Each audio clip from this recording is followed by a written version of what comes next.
Jesus no Litoral. E o tema da minha formação é o chamado a ser profeta. E eu queria te convidar nesse instante a fechar os teus olhos e se colocar na presença de Deus. E que a canção que eu vou cantar nesse momento possa abrir as portas do teu coração e te fazer entender tudo aquilo que Deus quer falar por meio desta formação. Tu me conheces, sabes bem quem eu sou, os meus limites, minha humanidade.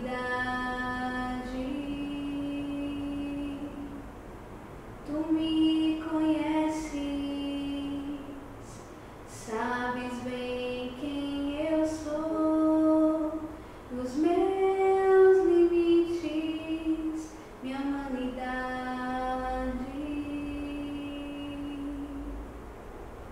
Mas me impulsionas a caminhar por ti, Senhor,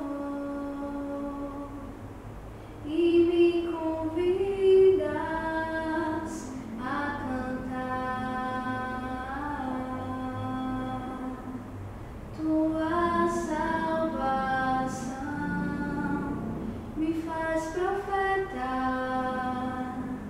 me faz olhar adiante do outro lado da montanha e anunciar tua redenção. Me faz profeta, me faz olhar adiante do outro lado da montanha e como igreja te levar suma riqueza. E que o Senhor nos impulsione nesta noite a sermos verdadeiros profetas, onde nós estivermos, pela intercessão da Virgem Maria.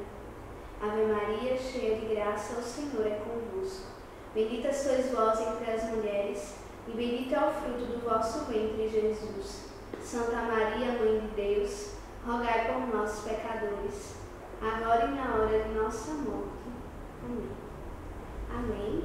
E, como já tinha falado, o tema é o nosso chamado que nós temos de sermos profetas. E eu vou falar 3 coisas que acontecem quando nós somos chamados a sermos profetas. E a primeira coisa que acontece é a eleição. E o que é isso? É quando nós somos escolhidos por Deus. Assim como a palavra vem dizer em Jeremias, que desde o ventre da nossa mãe, Deus já nos conhecia, Ele já nos havia consagrado e designado para sermos profetas das nações. Então, nós somos esses escolhidos, esses eleitos por Deus, para estar nessa missão de Jesus no Litoral. Deus já tinha nos escolhido, Deus já tinha nos preparado para isso. A segunda coisa que acontece quando nós somos chamados a sermos profetas de Deus, nós temos uma experiência com Deus, uma experiência com esse amor. E eu gostaria de convidar você a abrir a sua Bíblia, certo? Em Isaías, capítulo 6. E vem falar um pouquinho desse chamado de Deus na vida do profeta Isaías. E vem dizer assim no primeiro versículo: No ano da morte do rei Uzias, eu vi o Senhor sentado no trono muito elevado. As franjas do seu manto enchiam o templo. Ou seja, Isaías, ele viu o Senhor, ele contemplou a Deus naquele momento. Aí você vai partir lá para o versículo 5. Isaías vem dizer assim: Ai de mim, gritava eu, estou perdido porque sou um homem de lábios impuros e habito com um povo também de lábios impuros. E entretanto meus olhos viram o Rei, o Senhor dos Exércitos. E é assim que acontece quando nós nos deparamos com esse amor de Deus. Nós reconhecemos que nós somos limitados demais para servir a Ele. E o que acontece, né? Quando Isaías ele tem esse encontro pessoal com Deus. Vamos continuar aqui no versículo 6. Porém, um dos serafins voou em minha direção. Trazia na mão uma brasa viva que tinha tomado do altar com tenaz. Aplicou na minha boca e disse: Tendo esta brasa tocado teus lábios, teu pecado foi retirado e tua falta foi apagada. Então, quando nós temos esse encontro com Deus, Ele nos prepara para a sua missão. Ou seja, Deus ele nos chama, tudo bem, mas Ele também nos capacita. Ele não nos abandona, Ele não realiza esse encontro para que nada aconteça na nossa vida. Não, nós somos purificados primeiro, nós somos purificados pelo Senhor para assim poder servir melhor. Então, recapitulando, a primeira coisa que acontece, nós somos escolhidos, nós somos chamados por Deus. E a segunda coisa, nós nos encontramos com o amor de Deus. E a terceira coisa que acontece na vida de um profeta, na vida de uma pessoa escolhida por Deus, é o corresponder com o amor de Deus, é o sim que nós damos. Então, nós vamos continuar, tá certo? No versículo 8 de Isaías ainda, que vem dizer: ouvi então a voz do Senhor que dizia: quem enviarei eu e quem irá por nós? Eis-me aqui, disse eu, enviai-me. Então, Isaías ele reconhece essa limitação dele, mas ele dá o sim a Deus. Ele confia naquilo que Deus prometeu, no Deus que o chamou, no Deus que o elegeu. Então, o nosso sim ele é duradouro e é concreto, com certeza. Mas às vezes no decorrer da nossa vida, com o passar do tempo, com o passar dos anos, a nossa missão, o nosso chamado de missionário, de sermos profetas, vai se desgastando.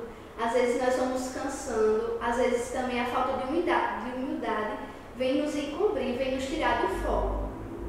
E eu queria dizer uma palavra para você, que você não se deixe abater pelo desânimo. Por mais que venham as lutas, mas o Espírito Santo de Deus ele vai lhe fortalecer diante desse chamado que Deus preparou para você. E eu queria ler algo que tem aqui na encíclica Evangelii Gaudium, se vocês puderem adquirir. É muito bom para quem é missionário, quem é servo de Deus. E se você tiver, você pode abrir no parágrafo 81, que vem dizer, o título é Não ao Desânimo Egoísta. Quando mais precisamos de um dinamismo missionário que leve sal e luz ao mundo, muitos leigos temem que alguém os convide a realizar alguma tarefa apostólica e procuram fugir de qualquer compromisso que lhes possa roubar o tempo livre. Hoje, por exemplo, tornou-se muito difícil nas paróquias conseguir catequistas que estejam preparados e perseverem no seu dever por vários anos. Isto, muitas vezes, fica-se a dever a que as pessoas sentem imperiosamente necessidade de preservar os seus espaços de autonomia, ou seja, muitas vezes o egoísmo que toma conta da nossa vida, infelizmente. Como se uma tarefa de evangelização fosse um veneno perigoso e não a resposta alegre do amor de Deus, que nos convoca para a missão e nos torna completos e fecundos. Alguns resistem a provar até o fundo o gosto da missão e acabam mergulhados por um desânimo paralisante. E é isso que acontece às vezes na nossa vida. Nós às vezes não sabemos corresponder a esse amor de Deus que é tão imenso, que é tão grande por nós. E eu acredito que você, missionário de Jesus no litoral, isso pode acontecer no futuro com você sim. Não para essa missão agora, mas que você possa entender que a sua missão é muito além dessa missão Jesus no Litoral 2016. A sua missão é concreta, é no seu grupo de oração, é na sua família, é no seu dia a dia. Nós somos chamados a transbordar esse amor de Deus. E para terminar essa formação, eu queria ler uma frase que me chamou muita atenção. É da formação discipulada em missão do coordenador nacional do Ministério Jovem, Fernando Gomes. E essa frase vem dizer: missão ou é transbordamento ou não é missão. Ou seja, nós precisamos acreditar e tomar posse dessa graça do transbordamento. Nós precisamos transbordar a experiência que um dia nós tivemos com Deus na nossa vida missionária, no nosso dia a dia. Esse transbordamento precisa acontecer, porque senão ela não é uma missão, senão a sua vida não vai ser uma vida de profeta, uma vida de missionário chamado por Deus. Então, para concluir essa formação, que você possa novamente fechar os seus olhos e pedir que pela intercessão de Maria, o seu sim possa ser fecundo, o seu sim possa ser missionário, o seu sim possa ser o sim de profeta, assim como foi o da Virgem Maria. Nossa Senhora, ela sim foi um exemplo de missionária, pois ela, durante a sua gravidez, ela foi visitar a sua prima Santa Isabel. Ela não parou na sua, talvez, limitação de estar grávida, mas ela se consumiu inteiramente por Deus. E que assim como a Virgem Maria, o nosso coração possa se consumir, o nosso coração possa corresponder a essa experiência que um dia nós tivemos com Deus. Ave Maria, cheia de graça, o Senhor é convosco. Bendita sois vós entre as mulheres, e bendito é o fruto do vosso ventre, Jesus. Santa Maria, Mãe de Deus, rogai por nós, pecadores, agora e na hora de nossa morte. Amém. E que você possa, fazer o seu resumo daquilo que você entendeu e enviar para o e-mail do Ministério Jovem. Jesus Litoral, uma virada radical.